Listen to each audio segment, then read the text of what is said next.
En 2025, mi nuera usó mi tarjeta 37 veces y en Navidad exigió 5.000 euros. Lo que dijo después me rompió el alma en 1.000 pedazos. Nunca pensé que el dinero que tanto me costó ahorrar se convertiría en el arma que usarían para destruirme. Hoy, voy a contarte algo que nunca pensé que contaría. Y si tú, por un segundo, sientes que esto te resulta familiar, solo te pido que dejes un like y te suscribas. Me va a ayudar a continuar desahogándome. Me llamo Carmen Delgado. Tengo 68 años y vivo en un pequeño piso en el barrio de Malasaña, en Madrid. Desde la ventana de mi cocina puedo ver el mercado de San Ildefonso, donde cada mañana compraba verduras frescas para preparar la comida que nunca faltaba en mi mesa. Mi piso huele siempre a café recién hecho y a las flores que mantengo en cada rincón, porque después de 45 años trabajando como enfermera en el Hospital La Paz, aprendí que un hogar debe ser un refugio, no una prisma. Llevaba viuda 3 años desde que Miguel, mi esposo, perdiera la batalla contra el cáncer. 3 años en los que me dediqué en cuerpo y alma a cuidar a mi único hijo, Alejandro, y a su familia. Mi nuera Cristina y mis 2 nietos, Pablo de 12 años y Sofía de 8, se habían convertido en el centro de mi universo. Era lo único que me quedaba de una vida que una vez fue plena. Este martes comenzó como cualquier otro. Me levanté a las 7. Preparé mi café con leche en la taza de porcelana que Miguel me regaló en nuestro 20º aniversario, y me senté a revisar las cuentas del mes. Tenía la costumbre de llevar todo apuntado en una libreta vieja, cada euro gastado, cada factura pagada.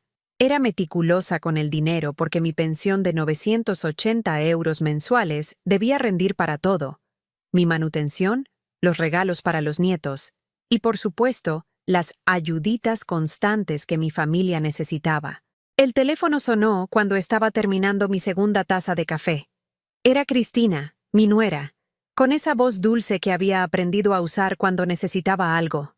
«Carmen, cariño, ¿cómo estás? Te noto muy sola últimamente». «Bien, hija, aquí ando. Ayer limpié toda la casa esperando que vinieran a almorzar, pero supongo que se les complicó. Ay, perdón, se nos olvidó avisarte. Pero oye, necesito pedirte un favor. ¿Me podrías prestar tu tarjeta? Es que la mía está bloqueada y tengo que comprar unas cosas urgentes para los niños». Era la 5ª vez en el mes que me pedía la tarjeta. Siempre era urgente, siempre para los niños, siempre con esa promesa implícita de que me la devolvería pronto. Y yo, como una idiota, nunca decía que no. ¿Cómo le iba a negar algo a la madre de mis nietos? «Claro, hija. Pásate cuando quieras a recogerla». «Perfecto. Ahora mismo voy. Eres un amor, Carmen». Colgó antes de que pudiera preguntarle por los niños, por Alejandro, por cómo estaban. Pero me quedé con una sensación extraña en el pecho, como cuando presientes que algo no está bien, pero no sabes exactamente qué. Media hora después, Cristina llegó a mi puerta. Llevaba un abrigo nuevo que reconocí de las tiendas caras del centro, unos zapatos de marca que costaban más que mi pensión de un mes, su pelo recién peinado en la peluquería, y esas uñas perfectas que se hacía cada 15 días en un salón de belleza de Chamberí. Todo en ella gritaba abundancia, lujo, dinero, un dinero que aparentemente nunca tenía cuando se trataba de sus urgencias. «Hola, suegri», me dijo, dándome un beso rápido en la mejilla sin mirarme a los ojos. «Disculpa la prisa, pero tengo que ir a recoger a Pablo del colegio». Le entregué la tarjeta y ella la guardó en su bolso de piel como si fuera lo más natural del mundo. No me preguntó cómo estaba. No se quedó ni 5 minutos a tomar un café. No mencionó cuándo me la devolvería. Simplemente se fue, dejando tras de sí el aroma de un perfume caro y esa sensación de vacío que me acompañaba cada vez más después de sus visitas. Esa noche, mientras preparaba una cena solitaria de tortilla francesa y ensalada, sonó mi teléfono móvil. Era un mensaje del banco. «Compra autorizada por 245 euros en El Corte Inglés». Después otro. «Compra autorizada por 89 euros en Sephora». Y otro más. «Compra autorizada por 156 euros en Zara». Me senté en el sofá del salón, rodeada por las fotos familiares que decoraban cada superficie disponible. Fotos de los nietos en sus cumpleaños, de las vacaciones que había pagado para que toda la familia pudiera irse junta a la playa, de las Navidades donde yo cocinaba para 10 personas y ellos llegaban con las manos vacías pero con el estómago vacío también. Los mensajes siguieron llegando durante la noche, uno tras otro, como pequeñas puñaladas digitales que me recordaban lo ingenua que había sido. A la mañana siguiente, cuando me armé de valor para llamar al banco y revisar mi saldo, descubrí la verdad que me partió el alma. En menos de 24 horas, Cristina había gastado 1.247 euros de mi cuenta, en perfumería, ropa, restaurantes caros, incluso en una tienda de electrónicos donde había comprado algo que costaba 400 euros. Todo mientras yo cenaba mi tortilla solitaria y ella fingía que necesitaba dinero para cosas urgentes de los niños. Pero eso no fue lo peor. Lo peor llegó cuando decidí revisar los movimientos de los últimos 3 meses. Esos meses en los que Cristina había sido tan cariñosa conmigo, tan presente, tan preocupada por mi soledad. 37 compras. 37 veces había usado mi tarjeta en 3 meses. Perfumerías exclusivas en el barrio de Salamanca, tiendas de diseñador, restaurantes donde una cena costaba lo que yo gastaba en comida en una semana. Había comprado ropa, zapatos, bolsos, incluso había pagado tratamientos de belleza y sesiones en un spa de lujo. El total ascendía a 4.890 euros. Casi 5.000 euros de mis ahorros, del dinero que había guardado centavo a centavo durante años, trabajando turnos dobles en el hospital, renunciando a caprichos, viviendo con lo mínimo para tener algo guardado para emergencias o para ayudar a mi familia cuando lo necesitaran.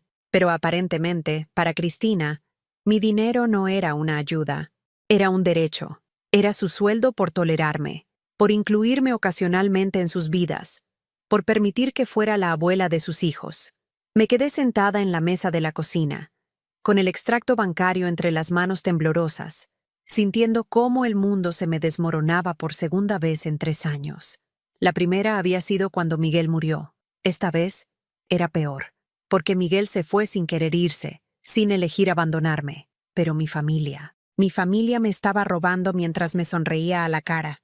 El teléfono volvió a sonar. Era Alejandro, mi hijo, el niño que había criado con tanto amor, al que había dado todo lo que tenía y más. Mamá, ¿cómo estás? Cristina me dijo que le prestaste la tarjeta. Muy amable de tu parte, como siempre. Alejandro, necesito hablar contigo. Sobre el dinero, sobre... Mamá, ahora no puedo. Estoy en una reunión importante. Ya sabes cómo son estas cosas del trabajo. Hablamos luego, ¿vale? Y colgó. Como siempre. Como había hecho durante los últimos meses cada vez que yo intentaba tener una conversación seria con él. Cada vez que necesitaba que fuera mi hijo y no solo el esposo de Cristina. Esa noche, por primera vez en meses, lloré hasta quedarme dormida. Lloré por Miguel, que me había prometido que nunca estaría sola. Lloré por el dinero perdido, pero sobre todo, lloré por la ingenuidad de haber creído que el amor familiar no tenía precio. No sabía que esto era solo el comienzo. Pasaron 4 días sin que Cristina me devolviera la tarjeta. 4 días en los que cada vez que sonaba el teléfono móvil, mi corazón se aceleraba esperando otro mensaje del banco. Pero lo que llegó fue algo mucho peor. El viernes por la mañana, mientras regaba las plantas del balcón que daba a la calle Corredera Baja de San Pablo, vi a Cristina salir de la peluquería de enfrente. Llevaba un corte nuevo, mechas rubias que brillaban bajo el sol madrileño, y en la mano sostenía varias bolsas de compras, una de Massimo Dutti, otra de Intimissimi, y una pequeña de una joyería que reconocí por sus distintivas bolsas doradas.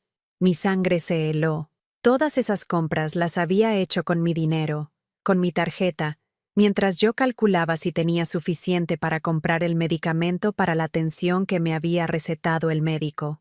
La seguí con la mirada hasta que dobló la esquina hacia la estación de metro de Tribunal. No llevaba a los niños. No parecía tener ninguna urgencia relacionada con ellos. Solo era una mujer de 35 años disfrutando de un día de compras pagado con el dinero de su suegra. Esa tarde decidí hacer algo que nunca había hecho. Llamé directamente a la escuela de Pablo para preguntar si necesitaba algo. La secretaria me informó que todas las cuotas estaban al día, pagadas por su padre, y que no había ninguna actividad extra programada que requiriera dinero adicional. Entonces, ¿para qué necesitaba Cristina usar mi tarjeta tan urgentemente? El lunes llegó con una llamada que me hizo temblar las piernas. Era mi hermana Rosa, que vive en Getafe y que apenas hablaba conmigo desde que enviudé. Su voz sonaba extraña, incómoda. Carmen, tengo que contarte algo que vi el sábado. Estaba en las Rosas Village, ya sabes, esos outlets donde venden ropa de marca barata. Sí, Rosa, ¿qué pasa? Vi a Cristina allí. Estaba comprando bolsos carísimos, de esos que cuestan más de 500 euros. Y cuando fue a pagar, Carmen sacó una tarjeta que no era suya. La escuché decir, es de mi suegra, pero ella no se entera de nada. El mundo se me vino abajo. Rosa continuó. Le dijo a la cajera que tú le habías dado permiso para usar tu dinero como si fuera suyo, que eras muy mayor y que ya no controlabas bien los gastos. Se reía, Carmen. Se reía mientras decía eso. Colgué el teléfono sin despedirme. Me senté en el sofá del salón, rodeada por todas esas fotos familiares que ahora me parecían burlas. En una de ellas, Cristina me abrazaba durante la última Navidad, sonriendo para la cámara mientras yo sostenía a Sofía en brazos. ¿Ya entonces estaba planeando robarme? ¿Ya entonces me veía como una vieja fácil de engañar? Esa misma tarde reuní valor y llamé a Alejandro a su oficina. Trabajaba en una empresa de seguros en el distrito financiero, un trabajo estable que le permitía mantener a su familia sin necesidad de quitarle dinero a su madre de 68 años. Alejandro, necesito hablar contigo sobre el dinero que ha gastado Cristina con mi tarjeta. Mamá, ¿de qué hablas? Cristina me dijo que solo había comprado algunas cosas para los niños. Hijo, me ha gastado casi 5.000 euros en 3 meses. En perfumerías, ropa para ella, restaurantes caros. Nada para los niños. Hubo un silencio largo, tan largo que pensé que se había cortado la llamada. Mamá, estás exagerando. Seguro que no es tanto dinero. Tengo aquí el extracto del banco. ¿Quieres que te lea cada compra? No, mamá. No hace falta. Pero, mira, Cristina está pasando por un momento difícil. Su madre está enferma, los niños están creciendo y necesitan más cosas. Si te pidió dinero, es porque realmente lo necesitaba. ¿Necesitaba zapatos de 200 euros? ¿Necesitaba tratamientos de belleza de 150 euros? Mamá, por favor, no seas tan mezquina. Es tu nuera, es familia. Además, no es como si fueras a gastar ese dinero en otra cosa. Mezquina. Mi propio hijo me había llamado mezquina por no querer que me robaran. Alejandro, ese dinero lo ahorré trabajando turnos dobles durante años. Es para mis gastos médicos, para emergencias. Mamá, ya tienes 68 años. ¿Qué emergencias vas a tener? Además, cuando te mueras, todo ese dinero va a ser nuestro de todas formas. La línea se quedó en silencio. No porque se hubiera cortado la llamada, sino porque yo me había quedado sin palabras. Mi hijo, el niño al que había criado sola después de que su padre los abandonara cuando tenía 5 años, el niño al que había dado todo mi amor y todos mis sacrificios, acababa de decirme que estaba esperando a que me muriera para quedarse con mi dinero. ¿Cómo puedes decirme eso? No lo dije con mala intención, mamá. Solo quiero decir que, bueno, que la familia debe ayudarse. Y si Cristina necesita algunas cosas, ¿cuál es el problema? El problema es que me está robando. No digas esas cosas. Cristina no es una ladrona. Es mi esposa y la madre de tus nietos. Y francamente, mamá, creo que estás siendo un poco paranoica. Colgó. Mi propio hijo me colgó el teléfono después de defenderla a ella por robarme. Esa noche no pude cenar. Me quedé sentada en la cocina, mirando la silla vacía donde Miguel solía sentarse a leer el periódico después del trabajo. ¿Qué habría hecho él? ¿Habría defendido a nuestro hijo sin importar lo que hubiera hecho? ¿O habría visto la verdad que yo estaba empezando a entender? El martes por la mañana, Cristina apareció en mi puerta sin avisar. Llevaba una sonrisa forzada y una bolsa de croissants de la panadería francesa de la calle Hortaleza, esa que cobra 3 euros por cada bollito. Buenos días, Carmen. Te traje el desayuno. Pensé que podríamos hablar. Entró a mi casa como si fuera suya. Se dirigió a la cocina y comenzó a preparar café sin preguntarme si quería. Sus movimientos eran seguros, territoriales. Ya no fingía ser la nuera tímida que necesitaba permiso para todo. Alejandro me dijo que estás un poco confundida con lo del dinero. No estoy confundida, Cristina. Sé exactamente cuánto has gastado y en qué. Se sentó frente a mí. Cruzó las piernas con elegancia. Llevaba unos pantalones que reconocí de una de sus compras recientes y una blusa que probablemente costaba más que mi gasto en comida de todo el mes. Carmen, creo que no entiendes la situación. Alejandro y yo tenemos muchos gastos. Los niños van a un colegio privado, tenemos una hipoteca, mantenemos un nivel de vida que requiere ciertos sacrificios. ¿Y qué tiene que ver eso conmigo? Bueno, tú vives sola en este piso grande. Tienes una pensión que no gastas completamente. ¿Y nosotros? Nosotros somos tu familia. Es normal que nos ayudes. Ayudar es una cosa, robar es otra. Su sonrisa desapareció por primera vez desde que había llegado. No me gusta esa palabra, Carmen, y creo que Alejandro tampoco la aprobaría. ¿Me estás amenazando? No te estoy amenazando. Solo te estoy explicando cómo funcionan las familias normales. Los abuelos ayudan a los hijos cuidan de los abuelos. Es un intercambio justo. ¿Y cuándo vas a empezar tú a cuidar de mí? ¿Cómo crees que llegaste al hospital la última vez que te desmayaste? ¿Quién crees que convenció a Alejandro de que comprara tus medicamentos cuando no tenías dinero? Mentira. Yo nunca me había desmayado. Y siempre había comprado mis propios medicamentos.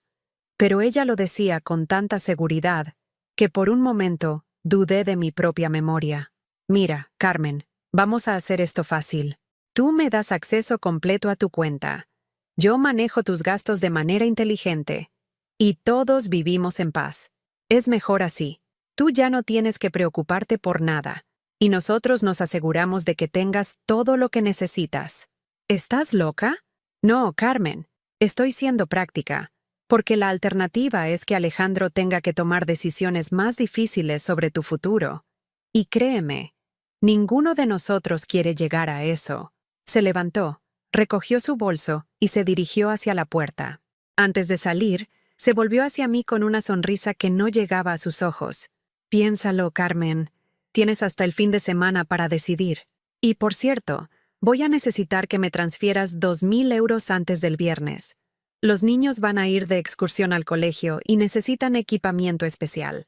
Se fue, dejándome sola con el aroma de los croissants que ya no tenía ganas de comer y la certeza de que mi vida acababa de convertirse en una pesadilla de la que no sabía cómo despertar. Esa noche, mientras revisaba por quinta vez el extracto bancario, me di cuenta de algo que me heló la sangre.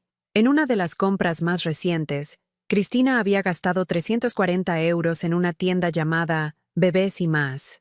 Al principio pensé que tal vez sí había comprado algo para los niños, pero cuando llamé a la tienda para preguntar, me informaron que esa cantidad había sido gastada en ropa para bebé recién nacido.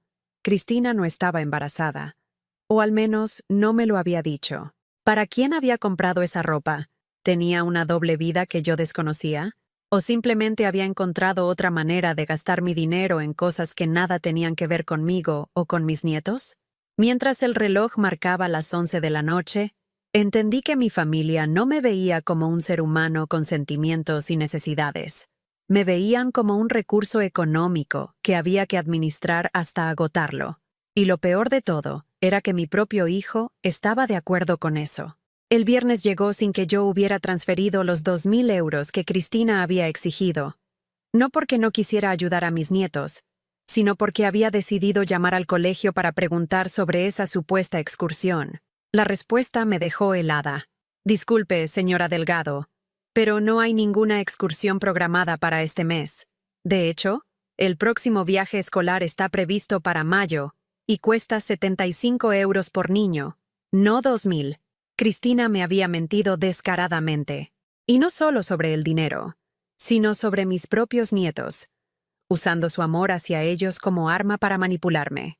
Esa tarde, mientras intentaba concentrarme en tejer una bufanda para Sofía, sonó el timbre. Era Alejandro, pero no venía solo. Detrás de él estaba un hombre de unos 45 años, trajeado, con maletín, que se presentó como Carlos Mendoza, abogado especializado en derecho familiar. Mamá, necesitamos hablar. Hemos estado muy preocupados por ti. Se sentaron en mi salón como si fueran los dueños del lugar. El abogado sacó una carpeta de documentos y la puso sobre la mesa de centro, justo al lado del jarrón con las flores frescas que yo cambiaba cada semana. Señora Delgado, su hijo me ha contado que últimamente está usted muy confundida con el tema del dinero. Acusa a su nuera de robarle. No recuerda haber autorizado compras. Se muestra paranoica. No estoy confundida. Tengo todas las pruebas de lo que ha gastado Cristina. Alejandro me miró con esa expresión de paciencia forzada que usaba cuando creía que yo estaba siendo irracional. Mamá, el otro día me dijiste que Cristina había gastado 5.000 euros. Luego dijiste que eran 4.800, después 4.900. No puedes ni recordar la cantidad exacta. Eso es preocupante. Son 4.890 euros exactamente. Y lo sé porque tengo el extracto aquí mismo. Fui a buscar los papeles del banco, pero cuando volví, el abogado había extendido varios documentos sobre la mesa. Señora Delgado, entendemos su confusión. A su edad, es normal que empiecen a aparecer ciertos deterioros cognitivos. Por eso hemos preparado estos documentos que le permitirán vivir tranquila mientras su hijo se hace cargo de sus finanzas. ¿Mis finanzas? ¿De qué está hablando? Es un poder notarial amplio. Le permitirá a Alejandro gestionar sus cuentas bancarias, sus inversiones, incluso tomar decisiones sobre su vivienda si fuera necesario. Es por su propio bien, mamá. Leí los documentos por encima. Estaban llenos de términos legales complicados, pero entendí lo suficiente para darme cuenta de que si firmaba esos papeles, perdería todo control sobre mi dinero, mi casa, mi vida. No voy a firmar esto. Mamá, sé razonable. ¿De verdad quieres seguir preocupándote por facturas, por el banco, por todas esas cosas complicadas? Déjanos que nos ocupemos nosotros. Mis cosas complicadas las he manejado durante 68 años sin problemas. El abogado intervino con voz profesional pero condescendiente. Señora Delgado, si no colabora voluntariamente, su hijo tendrá que considerar otras opciones legales. Un proceso de incapacitación, por ejemplo, sería más traumático para todos. Pero si es necesario, ¿incapacitación? ¿Me estaban amenazando con declararme incapaz mentalmente? Fuera de mi casa. Los dos. Ahora mismo. Mamá, no seas terca. Solo queremos ayudarte. Si quieren ayudarme, devuélvanme mi tarjeta y el dinero que se han robado. Alejandro suspiró y se levantó. El abogado recogió sus papeles con movimientos calculados, como si esta reacción hubiera sido esperada. Señora Delgado, le dejamos estos documentos para que los piense con calma. Tiene una semana para decidir. Después de eso, tomaremos las medidas que consideremos necesarias para protegerla de sí misma. Se fueron dejándome sola con un miedo que jamás había sentido. Mi propio hijo estaba intentando robarme mi autonomía, mi dignidad, mi derecho a decidir sobre mi propia vida. Esa noche no pude dormir. Caminé por el piso recordando cada rincón donde Miguel y yo habíamos sido felices. La cocina donde preparábamos el desayuno juntos los domingos. El balcón donde nos sentábamos a ver atardecer sobre los tejados de Madrid. El dormitorio donde habíamos planeado nuestros sueños y donde yo había cuidado de él durante sus últimos meses de enfermedad. ¿Todo eso iba a pasar a manos de Alejandro y Cristina? ¿Iban a vender mi hogar para financiar su estilo de vida de lujo? El lunes, decidí hacer algo que debería haber hecho semanas atrás. Fui al banco para cancelar la tarjeta que Cristina seguía usando. El empleado, un joven llamado David, me atendió con profesionalidad, pero cuando vio el extracto de movimientos, su expresión cambió. Señora Delgado, estos patrones de gasto son muy irregulares. ¿Usted autorizó todas estas compras? No. Mi nuera se quedó con la tarjeta y la ha estado usando sin mi permiso. Eso es un delito. Debería denunciarlo. Es familia. Es complicado. David me miró con comprensión. Probablemente había visto casos similares antes. Señora, voy a cancelar inmediatamente esta tarjeta y a emitirle una nueva con un PIN diferente.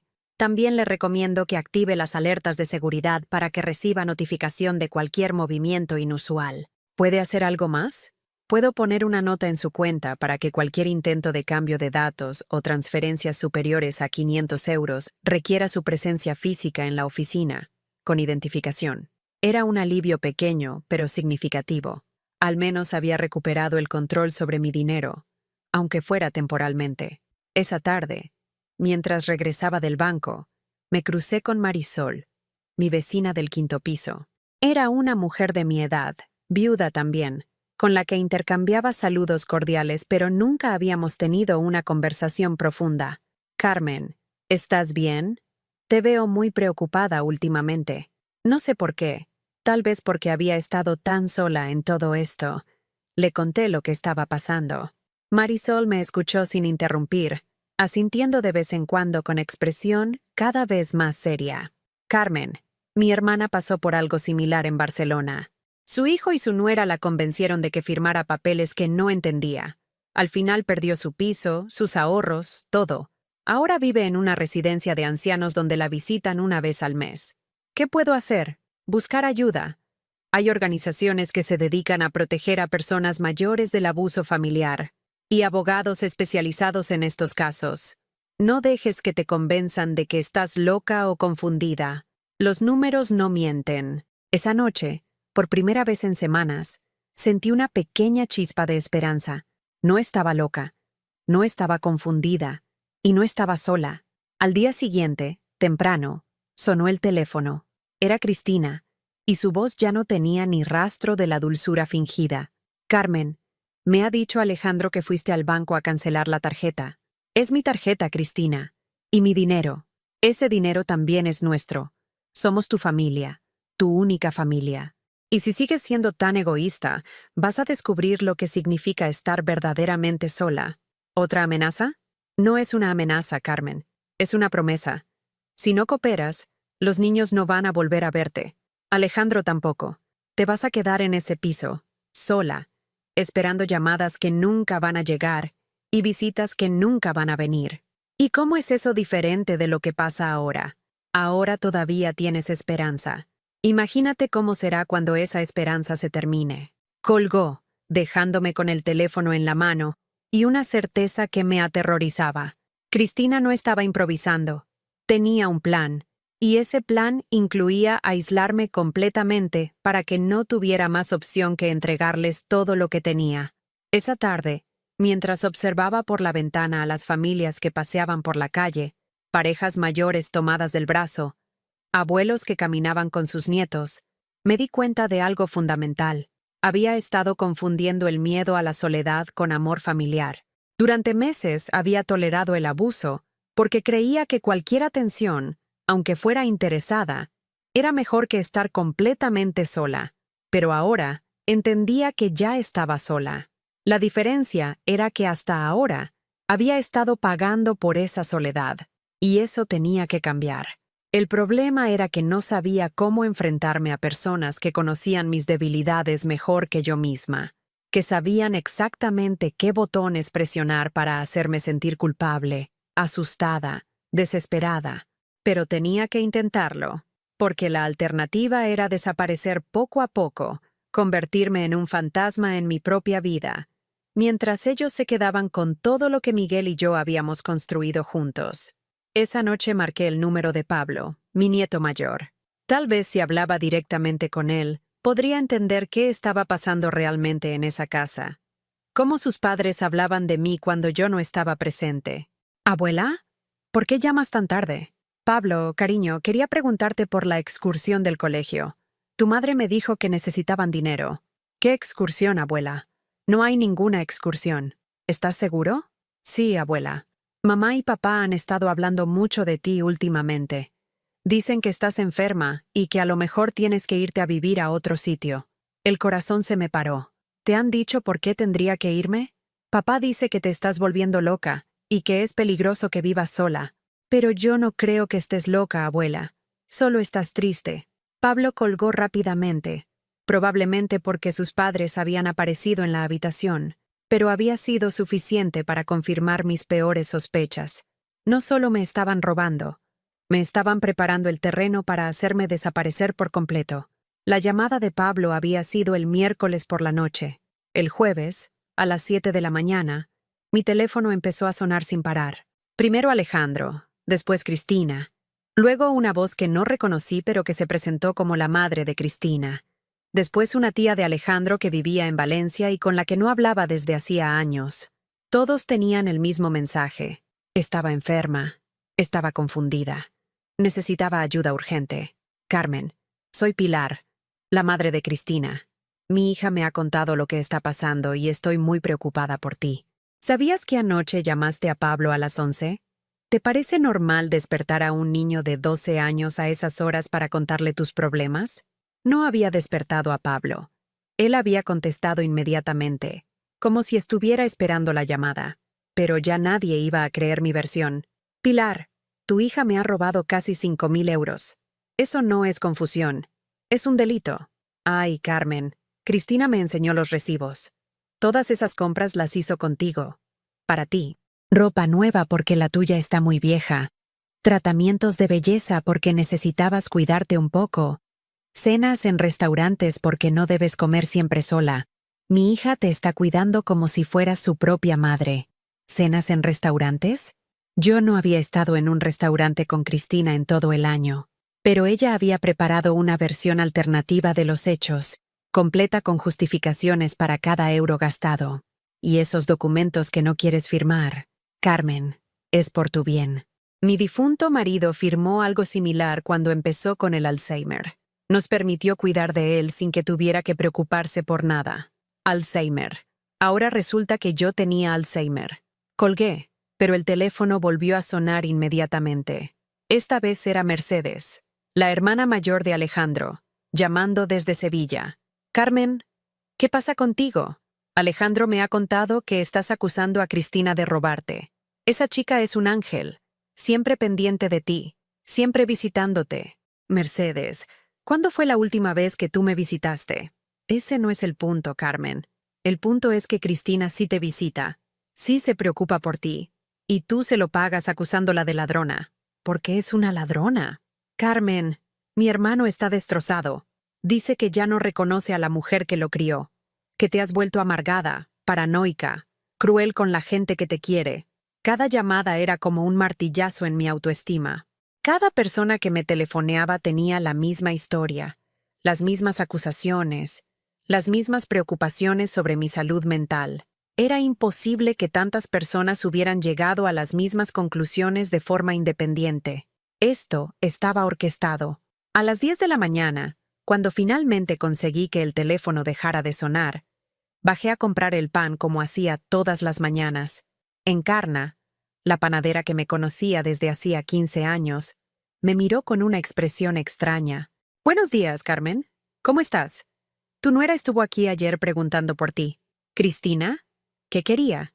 Estaba preocupada porque dice que últimamente te olvidas de cosas importantes. Como por ejemplo, que ella nunca ha tenido acceso a tu dinero. Me preguntó si yo había notado que estabas más confundida últimamente. Sentí que la sangre se me helaba. Cristina había venido a mi barrio, a mi panadería, a construir su versión de la historia con personas que me conocían de toda la vida. Encarna, ¿tú crees que estoy confundida? La mujer me miró con compasión, pero también con algo que parecía lástima. Ay, Carmen, no sé qué pensar. Tu nuera parecía muy preocupada, muy sincera. Y es verdad que a veces repites cosas, o me preguntas el precio del pan como si fuera la primera vez que lo compras. ¿Repetía cosas? ¿Preguntaba precios que ya conocía? Era posible. Cuando estás preocupada, cuando tu mente está ocupada con problemas graves, es normal distraerse en las conversaciones cotidianas. Pero Cristina había convertido esas distracciones normales en evidencias de demencia senil. Volví a casa con el pan, y me senté en la mesa de la cocina para pensar. Saqué una libreta nueva y empecé a escribir todo lo que había pasado desde la primera vez que le presté la tarjeta a Cristina. Fechas, cantidades, conversaciones exactas. Si me estaban acusando de confundida, necesitaba tener todo documentado con precisión. A las 12 del mediodía sonó el timbre. Era Sofía, mi nieta de 8 años, pero no venía sola. La acompañaba una mujer que no conocía, bien vestida, con un maletín profesional. Abuela, mamá me dijo que viniera a verte. Dice que estás muy malita. La mujer se presentó como Elena Vargas, psicóloga especializada en geriatría. Señora Delgado, su familia me ha pedido que haga una evaluación inicial de su estado cognitivo. Es solo una conversación informal, nada preocupante. No necesito ninguna evaluación, y menos una evaluación que han solicitado sin consultarme. Entiendo su resistencia, pero su hijo está muy preocupado. Me ha contado que acusa a familiares de robarle dinero, que llama a sus nietos a altas horas para hablarles de problemas adultos, que se niega a firmar documentos que la ayudarían a vivir más tranquila. Sofía me miraba con ojos grandes y asustados. Probablemente le habían dicho que la abuela estaba enferma, que tal vez no me acordaba de quién era ella. Sofía, cariño, ¿tú crees que estoy enferma? No sé, abuela. Mamá dice que a veces los abuelos se olvidan de cosas y se ponen tristes. Pero yo me acuerdo de que siempre me haces galletas cuando vengo. La psicóloga sacó unos papeles de su maletín. Son solo unas preguntas sencillas, señora Delgado. ¿Qué día es hoy? ¿En qué año estamos? ¿Cuál es la dirección de su casa? Hoy es jueves 23 de enero de 2025. Vivo en la calle Corredera Baja de San Pablo número 15, tercero izquierda, Madrid 2004. Y esto es una encerrona. ¿Puede decirme los nombres de sus familiares más cercanos? Mi hijo Alejandro Delgado Martín, nacido el 15 de marzo de 1987. Mi nuera Cristina Herrera Santos. Mis nietos Pablo, nacido en 2012, y Sofía, nacida en 2016. Mi esposo Miguel Delgado Ruiz, fallecido el 8 de octubre de 2021. ¿Necesita más datos o ya tiene suficiente para demostrar que no tengo ningún problema cognitivo? La psicóloga tomaba notas, pero su expresión no había cambiado. Su familia me ha comentado que últimamente muestra signos de paranoia. ¿Es cierto que cree que su nuera le está robando dinero? No lo creo. Lo sé. Tengo extractos bancarios que lo demuestran. ¿Y por qué cree que haría algo así? Porque necesita dinero para mantener un estilo de vida que no puede permitirse con el sueldo de mi hijo.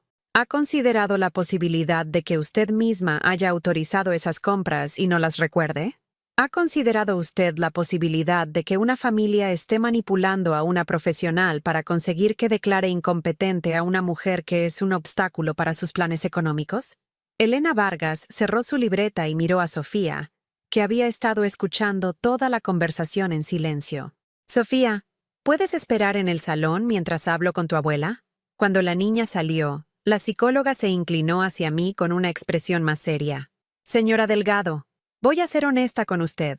Su familia está muy preocupada, pero después de hablar con usted, no veo signos evidentes de deterioro cognitivo. Sus respuestas son coherentes, su memoria está intacta, y sus argumentos son lógicos. Entonces, ¿por qué está aquí? Porque su hijo me pagó 200 euros por esta consulta a domicilio, y me dijo que si no encontraba evidencias de problema mental, buscaría otro profesional que sí las encontrara. Me quedé callada, procesando lo que acababa de escuchar. ¿Me está diciendo que Alejandro está comprando un diagnóstico? Le estoy diciendo que hay profesionales sin escrúpulos que están dispuestos a escribir cualquier informe si el precio es adecuado. Y su hijo parece dispuesto a pagar ese precio. ¿Qué puedo hacer? Busque ayuda legal inmediatamente y documente todo. Cada conversación, cada amenaza, cada movimiento bancario. Va a necesitar pruebas. Elena Vargas se levantó y guardó sus cosas. Voy a redactar un informe honesto sobre esta visita. En él voy a especificar que no he encontrado evidencias de deterioro cognitivo o incapacidad mental, pero le recomiendo que no se confíe. Su familia va a seguir intentándolo. Cuando se fueron Sofía y la psicóloga, me quedé sola con una certeza aterradora. Mi hijo estaba dispuesto a destruir mi reputación, mi dignidad y mi autonomía para conseguir acceso a mi dinero. Y lo que más me dolía era entender que probablemente no era idea suya. Esa tarde llamé al número que me había dado Marisol, mi vecina. Era de una asociación que ayudaba a personas mayores víctimas de abuso familiar. La mujer que me atendió, que se llamaba Amparo, me escuchó durante 1 hora sin interrumpirme. Carmen, lo que me está contando es un patrón clásico de abuso económico y psicológico hacia personas mayores. Y por desgracia, es mucho más común de lo que la gente cree. ¿Qué puedo hacer? Primero, cambiar todas sus claves bancarias y revocar cualquier autorización que haya dado a terceros. Segundo, buscar un abogado especializado en protección de mayores. Tercero, empezar a grabar todas las conversaciones con su familia. ¿Grabar? Con su teléfono móvil. En España es legal grabar conversaciones de las que usted forma parte, y va a necesitar esas grabaciones como prueba si esto llega a los tribunales. ¿Usted cree que llegará a los tribunales? Carmen, su familia ya está construyendo un caso legal contra usted. La visita de la psicóloga, los intentos de que firme poderes notariales, las llamadas coordinadas de diferentes familiares. Todo eso está diseñado para crear un expediente que demuestre su supuesta incapacidad. ¿Y si lo consiguen? Si consiguen que un juez la declare incapaz, perderá todo control sobre su vida, su dinero, su casa, incluso donde vive. Todo será decisión de su hijo. Esa noche, por primera vez desde que todo había empezado, no me sentí sola. Tenía aliados. Tenía un plan. Y tenía algo que mi familia había subestimado. 45 años de experiencia como enfermera, donde había aprendido a mantener la calma bajo presión y a tomar decisiones difíciles en situaciones de crisis. Habían elegido a la víctima equivocada. El viernes por la mañana desperté con una sensación diferente. Por primera vez en meses, había dormido profundamente, sin despertarme cada hora preguntándome qué nueva humillación me esperaba al día siguiente. Tenía un plan, tenía aliados, y sobre todo, tenía la certeza de que no estaba loca. Lo primero que hice fue llamar al banco para solicitar una cita con el director. David, el empleado que me había atendido antes, me pasó directamente con Carmen Rodríguez, una mujer de unos 50 años que me recibió en su despacho con la seriedad que merecía mi situación. Señora Delgado, he revisado su cuenta y efectivamente hay patrones de gasto muy irregulares. Compras en tiendas de lujo, restaurantes caros, transferencias a cuentas que no reconoce. Todo hecho por mi nuera sin mi autorización. Entiendo. Voy a implementar inmediatamente un protocolo de seguridad reforzado en su cuenta. Cualquier movimiento superior a 100 euros requerirá confirmación telefónica directa con usted. Además, voy a anular todas las autorizaciones previas y cambiar todos los códigos de acceso. ¿Hay algo más que pueda hacer? Sí. Voy a abrir una cuenta de ahorro especial que estará completamente blindada. Solo usted tendrá acceso. Ni siquiera con poder notarial se podría tocar ese dinero sin su presencia física y 2 testigos. Carmen Rodríguez me explicó que tenían protocolos específicos para casos de abuso financiero familiar. Era más común de lo que yo pensaba. Señora Delgado, recomendamos también que considere diversificar sus ahorros. Si tiene otras propiedades, acciones o inversiones, es importante protegerlas también. Me quedé callada. No le había dicho a nadie, ni siquiera a Alejandro, que además de mis ahorros del banco tenía otros activos. Miguel había sido muy previsor, y durante años habíamos comprado acciones de empresas sólidas, fondos de inversión conservadores. Incluso habíamos invertido una pequeña cantidad en bitcoins cuando empezaron a popularizarse, por curiosidad más que por otra cosa. ¿Qué tipo de inversiones? Tengo un pequeño patrimonio en acciones y fondos. Nada espectacular, pero algo que mi marido y yo fuimos acumulando durante años. Perfecto. Le recomiendo que transfiera todo a esta nueva cuenta blindada. Así estará completamente protegido. Salí del banco sintiéndome más segura. Por primera vez en meses, mi dinero estaba verdaderamente a salvo. Pero sabía que cuando Cristina intentara usar la tarjeta y se diera cuenta de que ya no funcionaba, la reacción no se haría esperar. Tenía razón. A las 3 de la tarde mi teléfono sonó con la furia de 1000 demonios. ¿Qué has hecho, Carmen? Mi tarjeta no funciona. Estoy en el Corte Inglés con los niños y no puedo pagar la ropa que necesitan. Activé la grabadora del móvil, como me había enseñado Amparo. No es tu tarjeta, Cristina. Es mi tarjeta. Y he decidido cancelarla. ¿Estás loca? ¿Cómo voy a comprar las cosas de los niños? ¿Con tu dinero? ¿O con el dinero de Alejandro? Escúchame bien, vieja estúpida. Como no soluciones esto ahora mismo, te vas a arrepentir. Los niños van a saber que su abuela los odia tanto que no quiere comprarles ni la ropa que necesitan. Los niños van a saber la verdad, Cristina. que su madre es una ladrona. ¿Ladrona? ¿Me estás llamando ladrona? Voy a demandarte por difamación. Y voy a asegurarme de que Alejandro solicite tu internamiento inmediato. Hazlo. Pero antes devuélveme los 4.890 euros que te has robado. Cristina colgó con un grito de rabia. Pero yo tenía toda la conversación grabada, incluidas sus amenazas y su reconocimiento implícito de que había gastado mi dinero. 1 hora después llegó Alejandro a mi casa. No llamó al timbre. Usó la copia de llaves que le había dado años atrás para emergencias. Entró como una tromba, con la cara roja de ira. ¿Se puede saber qué pretendes conseguir humillando a mi mujer en público? Proteger mi dinero de una ladrona. Deja de llamarla ladrona. Cristina no es ninguna ladrona. Entonces explícame dónde están los 4.890 euros que se gastó en 3 meses. Se los gastó en cosas para la familia, en cosas que tú también disfrutas. ¿Qué cosas, Alejandro? ¿Los zapatos de 200 euros? ¿Las cenas en restaurantes a los que nunca me han llevado? ¿Los tratamientos de belleza que yo nunca me he hecho? Mamá, estás obsesionada con el dinero. Antes no eras así. Antes no tenía una nuera que me robaba. Y antes mi hijo no me amenazaba con internarme por defender lo que es mío. Alejandro se sentó en el sofá, y por un momento vi al niño que había sido, al hijo que yo había criado con tanto amor. Pero cuando volvió a hablar, ese niño había desaparecido. Mamá, Cristina está embarazada. El mundo se paró a mi alrededor. ¿Embarazada? ¿Por eso había comprado ropa de bebé con mi tarjeta? ¿Embarazada? ¿Por qué no me lo habían dicho? Porque sabíamos que reaccionarías así, que lo convertirías en una excusa para ser aún más controladora con el dinero. ¿Controladora? Es mi dinero. Es dinero que va a ser nuestro cuando te mueras.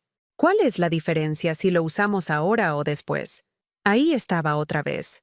La misma frase que me había dicho por teléfono semanas atrás. Para mi hijo, yo era un obstáculo temporal entre él y una herencia que consideraba suya por derecho. La diferencia, Alejandro, es que todavía estoy viva, y mientras esté viva, el dinero es mío. Mamá, te voy a ser muy claro. O colaboras voluntariamente o vamos a tomar medidas legales. Tenemos testimonios de familiares que confirman tu deterioro mental, informes médicos que documentan tu paranoia y evidencias de comportamiento errático. ¿Qué informes médicos? La psicóloga que trajeron no encontró nada malo en mí.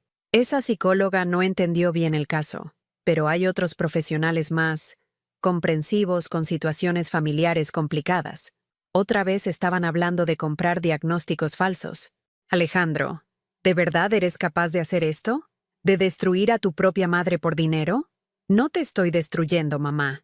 Te estoy protegiendo de ti misma. ¿Y quién me va a proteger de ti? Mi hijo se levantó y se dirigió hacia la puerta. Antes de salir, se volvió hacia mí con una expresión que no le había visto nunca. Tienes una semana para reconsiderar tu actitud. Después de eso, vamos a actuar en consecuencia. Cuando se fue, me quedé sentada en el salón, rodeada por todas esas fotos familiares que ahora me parecían evidencias de una vida que nunca había existido realmente. ¿Cuánto tiempo llevaba Alejandro viendo mi dinero como suyo? ¿Desde la muerte de Miguel? ¿Desde antes? Esa tarde llamé a Amparo para contarle lo que había pasado. Carmen, has hecho lo correcto protegiendo tu dinero. Pero ahora viene la parte más difícil. Van a intensificar la presión psicológica. ¿Qué más pueden hacer? Pueden aislarla completamente. Convencer a los nietos de que usted está enferma y es peligrosa. Pueden esparcir rumores en el barrio sobre su salud mental. Pueden incluso presentar una demanda de incapacitación basándose en testimonios falsos. ¿Y yo qué puedo hacer? Seguir documentando todo. Pero también necesita empezar a vivir su vida de manera diferente. ¿Cómo? ¿Cuándo fue la última vez que hizo algo solo por placer? ¿Que se compró algo bonito? ¿Que se fue de viaje? ¿Que se divirtió sin sentirse culpable? Me quedé callada porque no sabía responder. Desde la muerte de Miguel, mi vida había girado completamente alrededor de mi familia. No tenía hobbies, no tenía amigos cercanos, no tenía planes que no incluyeran a Alejandro y sus hijos. No recuerdo la última vez. Pues es hora de que empiece. Porque si su vida se basa únicamente en su familia, Ellos siempre van a tener poder sobre usted. Pero si usted tiene su propia vida, sus propios intereses, su propia felicidad, entonces no podrán chantajearla con amenazas de abandono. Esa noche, por primera vez en años, saqué las guías de viaje que Miguel y yo habíamos coleccionado durante nuestro matrimonio. Habíamos soñado con visitar Portugal, con conocer las ciudades del norte de España, con hacer un crucero por el Mediterráneo. Abrí mi portátil, que apenas usaba, y me conecté a Internet. Busqué ofertas de viajes para personas mayores, cruceros, hoteles con descuentos para jubilados. Era sorprendente la cantidad de opciones que existían para gente de mi edad. Por primera vez en meses, me emocioné pensando en el futuro. Un futuro que no dependía de si mi familia me visitaba o no, de si me incluían en sus planes o no, de si me querían o no. Al día siguiente, sábado, hice algo que no había hecho nunca. Me fui sola a desayunar a la cafetería de la Plaza de Chueca. Pedí un café con leche y un croissant, saqué un libro que tenía pendiente de leer y pasé 2 horas disfrutando de mi propia compañía. Fue liberador. Por primera vez en meses, nadie me pidió dinero, nadie me hizo sentir culpable, nadie me amenazó. Solo era yo, mi café, mi libro, y la vida de Madrid fluyendo a mi alrededor. Cuando volví a casa, había un mensaje en el contestador. Era Pablo, mi nieto. Abuela, mamá dice que estás muy enferma y que a lo mejor no te vamos a poder ver más. Dice que los médicos dicen que es peligroso para nosotros visitarte porque puedes ponerte violenta. ¿Es verdad, abuela? Yo no quiero que estés enferma. El mensaje me partió el corazón, pero también me dio la fuerza que necesitaba. Estaban usando a mis nietos como armas emocionales, llenándoles la cabeza de mentiras sobre mí para conseguir que yo me rindiera. Pero no me iba a rendir, porque ahora entendía algo fundamental. No estaba luchando solo por mi dinero. Estaba luchando por mi derecho a existir como persona, no como un recurso económico. Y esa era una lucha que pensaba ganar. Esa noche llamé a Pablo de vuelta. Cuando contestó, pude escuchar voces de fondo que se callaron de repente. Pablo, cariño, la abuela no está enferma, está muy bien, y te quiere mucho. Pero mamá dice, mamá a veces se equivoca, Pablo. Los mayores también nos equivocamos. Pero yo siempre voy a quererte, y siempre voy a estar aquí para ti. ¿Puedo venir a verte? Cuando quieras, cariño. Mi puerta siempre está abierta para ti. Colgué sabiendo que probablemente esa sería la última conversación que tendría con Pablo en mucho tiempo. Pero también sabiendo que había plantado una semilla de duda sobre la versión oficial de mi enfermedad mental. Y a veces, una semilla de duda es suficiente para que la verdad encuentre su camino. La semana que Alejandro me había dado como ultimátum pasó en una extraña calma. No recibí llamadas amenazantes, no aparecieron psicólogos en mi puerta, no llegaron familiares preocupados por mi salud mental. Era el silencio antes de la tormenta, y yo lo sabía. Aproveché esos días para seguir los consejos de Amparo. Contraté los servicios de Marta Jiménez, una abogada especializada en protección de personas mayores que tenía su despacho cerca de la Plaza de España. Marta tenía unos 40 años, cabello corto y esa determinación que solo tienen las mujeres que han luchado por abrirse camino en profesiones difíciles. Carmen, he revisado toda la documentación que me has traído, las grabaciones, los extractos bancarios, los informes médicos. Tu familia está construyendo un caso muy elaborado, pero cometen un error fundamental. ¿Cuál? Asumen que eres una víctima pasiva. No han calculado que puedas defenderte de manera inteligente y organizada. Marta me explicó que podíamos tomar medidas preventivas. Podíamos solicitar una orden de protección que impidiera a Cristina acercarse a mis cuentas bancarias. Podíamos demandar por apropiación indebida. Incluso podíamos presentar una querella por amenazas y coacciones. Pero Carmen, antes de empezar una guerra legal, quiero que estés segura de qué es lo que quieres. Una vez que demos el primer paso, no hay vuelta atrás. Tu relación con tu hijo va a quedar destruida para siempre. Marta, mi relación con mi hijo se destruyó el día que decidió que yo era un obstáculo entre él y mi dinero. Yo solo me estoy dando cuenta ahora. ¿Estás preparada para las consecuencias? Porque van a intentar aislarte completamente. Puede que no vuelvas a ver a tus nietos. Esa pregunta me dolió más que todas las amenazas de Cristina juntas. Pablo y Sofía eran lo que más quería en el mundo. ¿Estaba dispuesta a perderlos para mantener mi dignidad? Marta, si no hago nada, ¿qué ejemplo les estoy dando? ¿Que está bien robar a las personas mayores? ¿Que está bien amenazar y manipular? ¿Que el amor se compra con dinero? Tienes razón. A veces proteger a las personas que amas significa enseñarles que hay límites que no se pueden cruzar. El jueves por la tarde, exactamente una semana después del ultimátum de Alejandro, sonó el timbre de mi casa. Cuando abrí la puerta, me encontré con toda la familia al completo: Alejandro, Cristina, Pablo, Sofía y otra vez el abogado Carlos Mendoza con su maletín de documentos. Mamá, hemos venido a solucionar esto de una vez por todas. Entraron sin esperar invitación y se distribuyeron por mi salón como si fuera una sala de juntas. Los niños se sentaron en el sofá, claramente incómodos. Pablo me miraba con una mezcla de confusión y tristeza que me partía el alma. Carlos Mendoza sacó sus papeles de nuevo. Señora Delgado, hemos traído documentos actualizados. Poderes notariales más específicos que le permitirán mantener cierto control sobre decisiones menores mientras su hijo se hace cargo de las finanzas importantes. Ya les dije que no voy a firmar nada. Cristina se levantó de su silla y se acercó a mí. Su barriga ya empezaba a notarse bajo la blusa ajustada. Carmen, estoy embarazada de 4 meses. Este bebé va a necesitar cosas. Va a necesitar una habitación nueva, ropa, cuna, cochecito. Pablo y Sofía también van a necesitar espacio porque van a ser hermanos mayores. Felicidades por el embarazo, Cristina. Pero eso no me da derecho a robarme. No te estoy robando. Te estoy pidiendo que seas parte de esta familia, que contribuyas a que tus nietos y tu nuevo nieto tengan la vida que se merecen. ¿Contribuir? He contribuido con casi 5,000 euros en 3 meses. ¿Cuánto más quieres que contribuya? Alejandro intervino con esa voz de paciencia forzada que usaba cuando creía que estaba siendo razonable.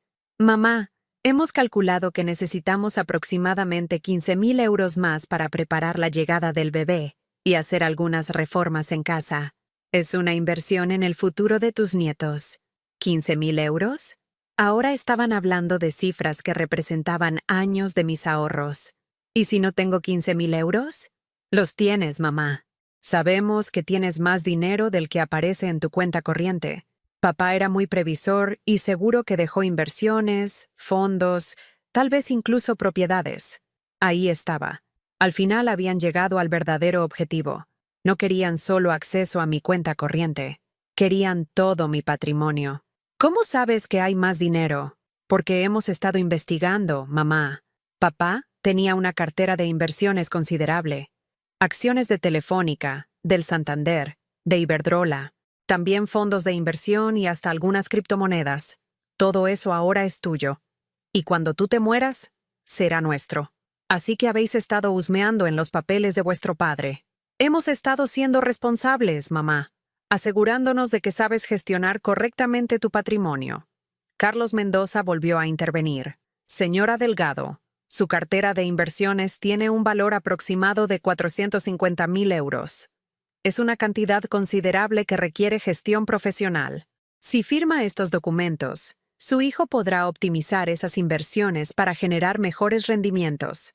450,000 euros.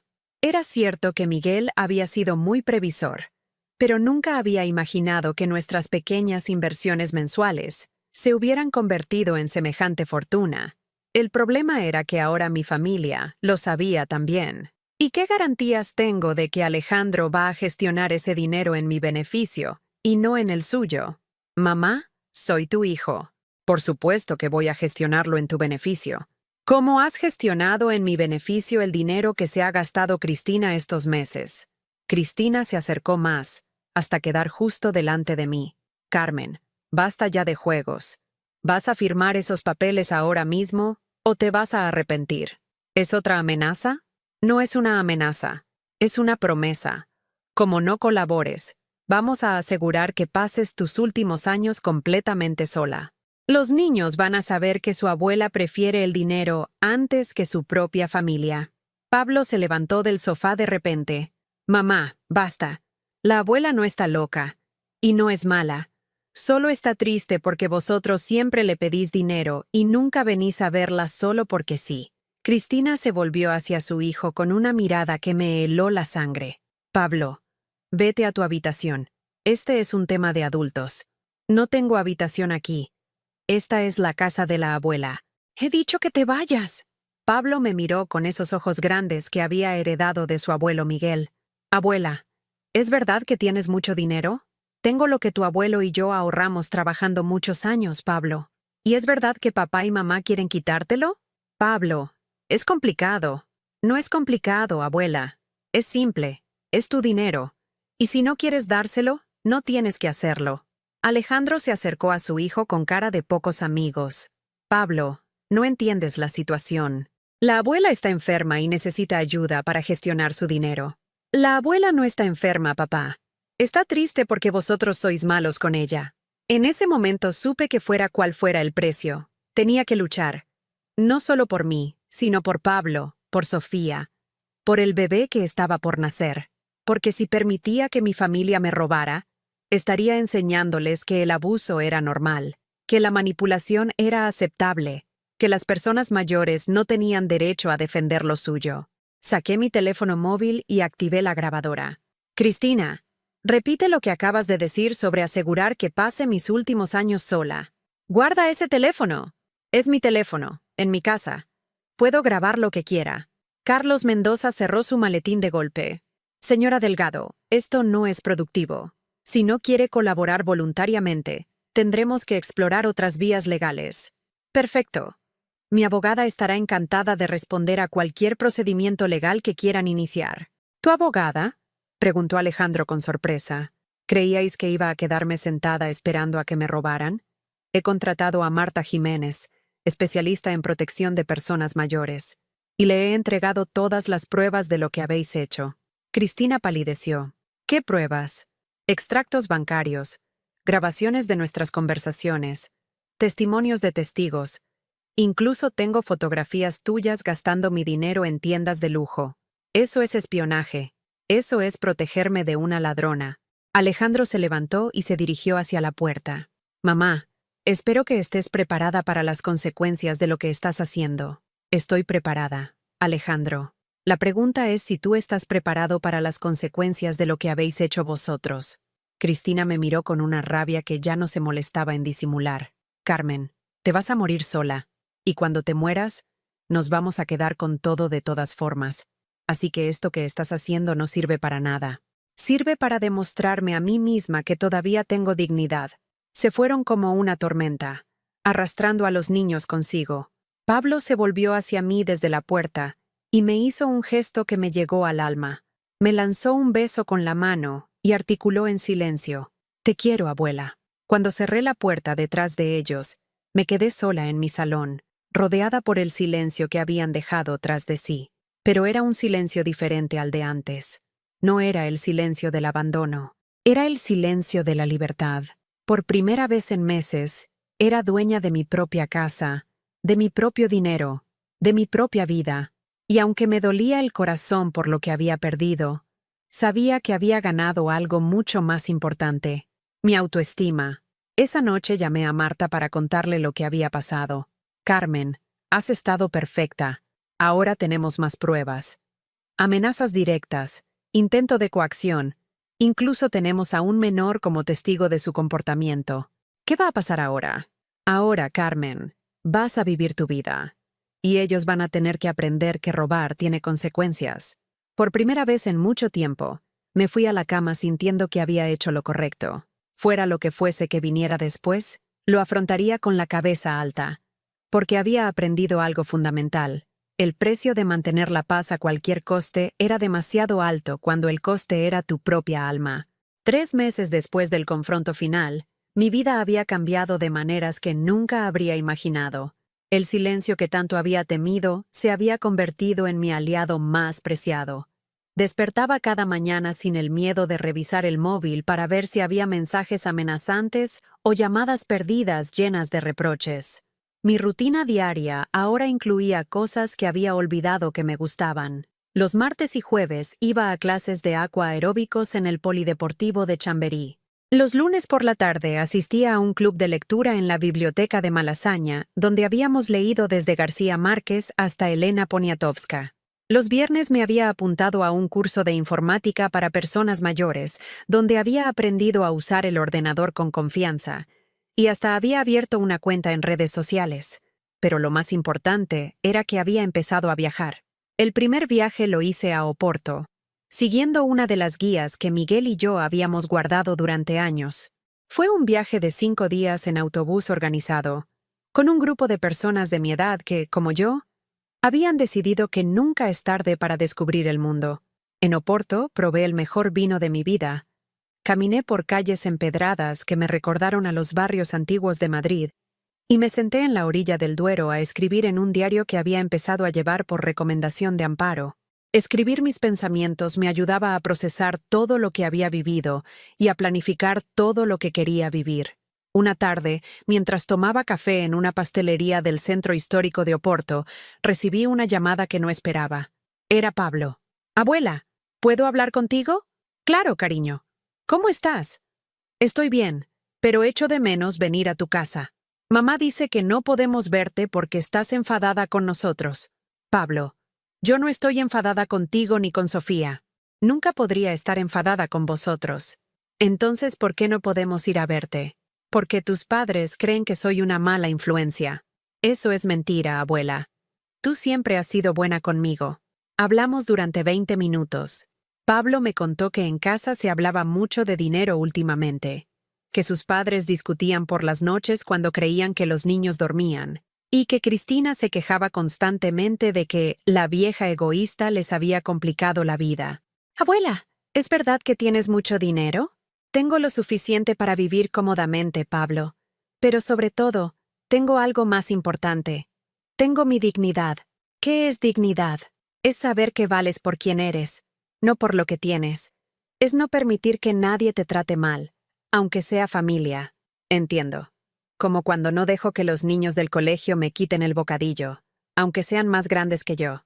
«Exactamente como eso, cariño». Cuando colgué, me di cuenta de que por primera vez en meses había hablado con Pablo sin sentir dolor. Seguía echándolo de menos terriblemente, pero sabía que le estaba enseñando una lección más valiosa que cualquier regalo que pudiera comprarle. Que las personas tienen derecho a defenderse del abuso, incluso cuando viene de la propia familia. Al volver de Oporto, encontré varias cartas en mi buzón. Una era de mi banco, informándome de que mis inversiones habían generado dividendos por valor de 3.200 euros en el último trimestre. Miguel había elegido muy bien dónde poner nuestro dinero. Acciones de empresas sólidas que seguían dando beneficios años después de su muerte. Otra carta era de Marta, mi abogada, informándome de que Alejandro y Cristina habían intentado presentar una demanda de incapacitación, pero que había sido desestimada inmediatamente porque no tenían pruebas médicas válidas. De hecho, el juez había mostrado interés en las grabaciones que yo había aportado como evidencia de intento de coacción. «Carmen, han cometido un error estratégico importante», me explicó Marta cuando la llamé. «Al intentar demandarte sin pruebas sólidas, han puesto en evidencia ante el sistema judicial que su motivación no es protegerte, sino acceder a tu patrimonio. ¿Eso significa que ya no pueden hacer nada más? Significa que si vuelven a intentarlo, van a tener que demostrar con evidencias médicas irrefutables que realmente hay deterioro cognitivo. Y después de la evaluación independiente que hicimos, eso va a ser muy difícil». La evaluación independiente había sido idea de Marta. Un neuropsicólogo forense había realizado una batería completa de pruebas cognitivas que demostraban que mi capacidad mental era completamente normal para mi edad. Incluso había puntuado por encima de la media en varias áreas. Además, Carmen, hay algo más. La demanda de ellos nos da pie para presentar una contrademanda por apropiación indebida. Si quieres, podemos recuperar todo el dinero que Cristina gastó con tu tarjeta. ¿Merece la pena el desgaste? Eso lo decides tú. Pero piensa que recuperar ese dinero significaría enviar un mensaje claro. Robar a personas mayores tiene consecuencias. Lo pensé durante días. Al final, decidí seguir adelante con la contrademanda. No tanto por el dinero como por el principio. Si no había consecuencias para lo que habían hecho, podrían intentarlo con otra persona mayor y vulnerable. Un mes después, Cristina tuvo que devolver 4.890 euros a mi cuenta bancaria. La orden judicial era clara. Tenía 30 días para hacer el reintegro completo, o se enfrentaba a cargos penales por apropiación indebida. El día que recibí la transferencia, decidí celebrarlo de una manera que Miguel habría aprobado. Me fui al Corte Inglés de la calle Preciados y me compré la primera cosa bonita que había comprado para mí misma en años. Un vestido azul marino elegante, zapatos cómodos pero bonitos, y un collar de perlas que había estado mirando durante meses, pero que nunca me había atrevido a comprar. Esa tarde fui a cenar sola al restaurante del Hotel Palace. Pedí lubina a la sal, una copa de vino blanco, y de postre, tarta de chocolate. El camarero me trató con el respeto que merecía una señora que cenaba sola porque quería, no porque no tuviera alternativa. Durante la cena, pensé en Miguel, en lo orgulloso que estaría de verme así, elegante, independiente, dueña de mi propia vida. También pensé en mis padres, que habían trabajado duramente para ahorrar dinero que ahora me permitía vivir con dignidad. Y pensé en Pablo y Sofía, esperando que algún día entendieran que lo que había hecho era por amor, no por egoísmo. Al mes siguiente me apunté a algo que llevaba años queriendo hacer, un crucero por el Mediterráneo. 15 días visitando ciudades costeras de España, Francia e Italia. Nápoles, Marsella, Barcelona, Palma de Mallorca, lugares que Miguel y yo habíamos soñado con conocer juntos. En el crucero conocí a Esperanza, una viuda de Bilbao que tenía una historia similar a la mía. Su hija había intentado convencerla de vender su piso para invertir el dinero en algo más rentable, que casualmente iba a gestionar el yerno. Esperanza había tenido la suerte de tener un hermano abogado que la había alertado a tiempo. Carmen, lo que más me sorprende es cómo cambia tu perspectiva cuando dejas de vivir para complacer a otros, me dijo una noche mientras veíamos el atardecer desde la cubierta del barco. Yo llevaba años sintiéndome culpable por gastar dinero en mí misma, como si no me lo mereciera. ¿Y ahora cómo te sientes? Como si hubiera despertado de un sueño muy largo. Mi dinero es mío, mi tiempo es mío, mis decisiones son mías. Y si a mi familia no le gusta, ese es su problema, no el mío. Esperanza se convirtió en una gran amiga. Cuando volvimos a España, seguimos en contacto. Hablábamos por teléfono 2 veces por semana, compartíamos recomendaciones de libros y planes de viaje. Era maravilloso tener una amistad basada en intereses comunes y afecto genuino, no en obligaciones familiares o necesidades económicas. Un día, mientras ordenaba papeles viejos, encontré una carta que Miguel me había escrito durante uno de sus ingresos hospitalarios. La carta decía: Carmen, si algo me pasa, prométeme que vas a ser feliz, que vas a viajar a todos los sitios que hemos soñado conocer, que vas a comprarte cosas bonitas, que vas a vivir, no solo sobrevivir. El dinero que hemos ahorrado no es para que lo guardes como un tesoro, es para que lo uses para ser feliz. Lloré al leer esas palabras, pero no de tristeza. Lloré de gratitud porque Miguel me había conocido lo suficientemente bien como para saber que yo iba a necesitar ese permiso para ser feliz, y lloré de alivio porque finalmente estaba cumpliendo su último deseo. Esa misma semana recibí otra llamada inesperada. Era Sofía. Abuela, ¿es verdad que tienes una vida nueva? ¿Quién te ha dicho eso, cariño? Pablo. Dice que Pablo del cole le contó que su abuela te vio en un crucero y que estabas muy guapa y muy contenta. Madrid es un pañuelo. Era lógico que algún conocido me hubiera visto durante mis nuevas aventuras. Es verdad, Sofía. La abuela está viviendo una vida nueva. ¿Y en esa vida nueva hay sitio para nosotros? La pregunta me rompió el corazón, pero al mismo tiempo me llenó de esperanza. Siempre va a haber sitio para vosotros, cariño. Pero va a tener que ser en mis términos, no en los de vuestros padres. ¿Qué significa eso? Significa que si queréis formar parte de mi vida, va a ser porque me queréis de verdad, no porque queréis mi dinero. Abuela, nosotros nunca hemos querido tu dinero. Solo te queremos a ti. Lo sé, mi amor. Y yo también os quiero a vosotros. Cuando colgué, supe que algún día Pablo y Sofía encontrarían la manera de volver a mi vida. Tal vez cuando fueran mayores, tal vez antes. Pero cuando volvieran, me encontrarían convertida en la mujer que siempre había tenido el potencial de ser. Independiente, segura de sí misma y consciente de su propio valor. Por primera vez en décadas, el futuro me parecía lleno de posibilidades en lugar de lleno de obligaciones. Y esa sensación era mejor que cualquier cantidad de dinero que pudiera tener en el banco. Porque había aprendido algo fundamental. La verdadera riqueza no se mide en euros, sino en la capacidad de vivir según tus propios valores, incluso cuando eso significa estar sola. Y yo ya no estaba sola.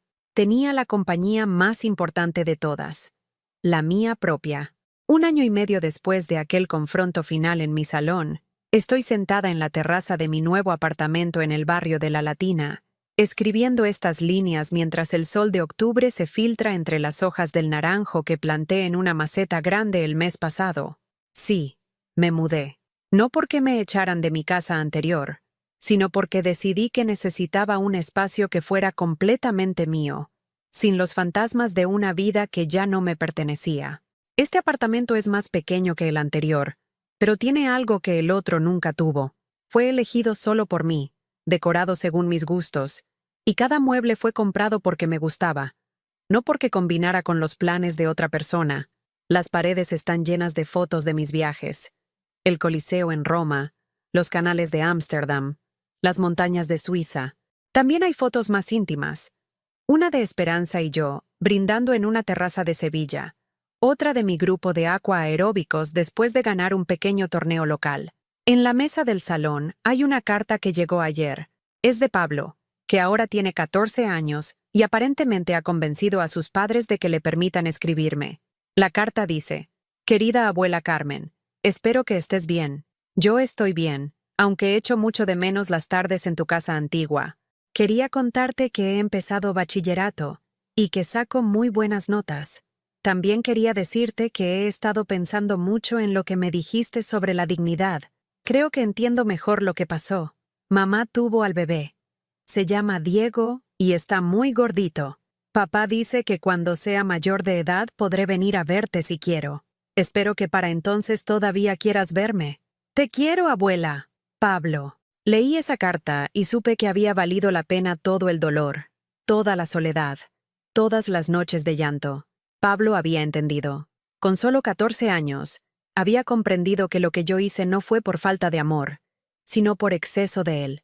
Mi vida ahora transcurre a un ritmo que yo marco. Me levanto cuando quiero. Desayuno lo que me apetece. Y organizo mis días según mis intereses, no según las necesidades o caprichos de otros. Los martes sigo yendo a aquaeróbicos, pero ahora también voy los sábados porque me gusta y porque puedo. Los jueves por la tarde doy clases de alfabetización a mujeres inmigrantes en un centro social de Lavapiés. Descubrí que enseñar a leer a mujeres de mi edad que nunca habían tenido esa oportunidad me daba una satisfacción que no había sentido nunca. Mis finanzas están ahora completamente bajo mi control. Contraté a un asesor financiero independiente que me ayuda a gestionar mis inversiones, pero todas las decisiones las tomo yo. El año pasado invertí en fondos éticos que apoyan energías renovables. También doné 10.000 euros a la asociación que me ayudó durante los peores momentos, para que pudieran ayudar a otras mujeres mayores que estuvieran pasando por situaciones similares. El dinero que Cristina me robó y que recuperé por vía judicial, lo gasté en algo que sé que Miguel habría aprobado: un viaje de 3 semanas a Japón. Siempre habíamos soñado con conocer la cultura japonesa, con caminar por sus jardines zen, con probar su comida auténtica. Fui sola, pero no me sentí sola ni un solo momento. Conocí a otros viajeros, participé en ceremonias del té, visité templos antiguos donde medité sobre los cambios que había experimentado mi vida. En Kioto, mientras contemplaba un jardín de rocas en el templo Ryo-Anji, tuve una revelación que me cambió para siempre. Entendí que durante décadas había estado viviendo mi vida como si fuera una película donde yo era un personaje secundario. Alejandro era el protagonista, Cristina era la coprotagonista, los nietos eran el reparto de apoyo, y yo era simplemente la figurante que aparecía cuando necesitaban algo. Pero esa tarde en Japón, comprendí que yo era la protagonista de mi propia historia. Siempre lo había sido. Solo que había estado demasiado ocupada cuidando a otros como para darme cuenta. Cuando volví de Japón, tomé una decisión que sorprendió incluso a Esperanza. Me inscribí en la Universidad Complutense, en el programa de formación permanente para mayores de 55 años. Siempre había querido estudiar historia del arte, pero cuando era joven no había tenido esa oportunidad. A los 70 años, por fin podía permitirme ese lujo. Mis compañeros de clase tienen edades variadas, pero todos compartimos algo: el deseo de aprender por el simple placer de aprender, no para conseguir un trabajo o impresionar a nadie. Estudiamos a Velázquez, analizamos la arquitectura gótica, debatimos sobre el impacto del arte contemporáneo. Mi mente, que durante meses había estado ocupada solo con problemas familiares y supervivencia emocional, ahora se expandía en direcciones que no había explorado nunca. Durante estos meses he reflexionado mucho sobre lo que pasó con mi familia. He llegado a algunas conclusiones que tal vez puedan ayudar a otras personas que estén viviendo situaciones similares. La primera es que el amor familiar no debe confundirse con la obligación de tolerar el abuso. Durante años creí que demostrar amor significaba decir siempre que sí, dar dinero cuando me lo pedían, y nunca poner límites por miedo a perder a las personas que quería. Pero el amor verdadero incluye el respeto mutuo, y el respeto implica reconocer que cada persona tiene derecho a sus propias decisiones y a la protección de sus propios intereses. La segunda es que envejecer no significa volverse invisible o irrelevante. La sociedad nos enseña que las personas mayores deben ser agradecidas por cualquier atención que reciban, incluso si esa atención viene con condiciones abusivas. Pero la edad no elimina nuestro derecho a la dignidad, a la autonomía o a la felicidad. La tercera es que nunca es tarde para reinventarse. Yo creía que a los 68 años mi vida estaba básicamente terminada, que ya no quedaban capítulos interesantes por escribir.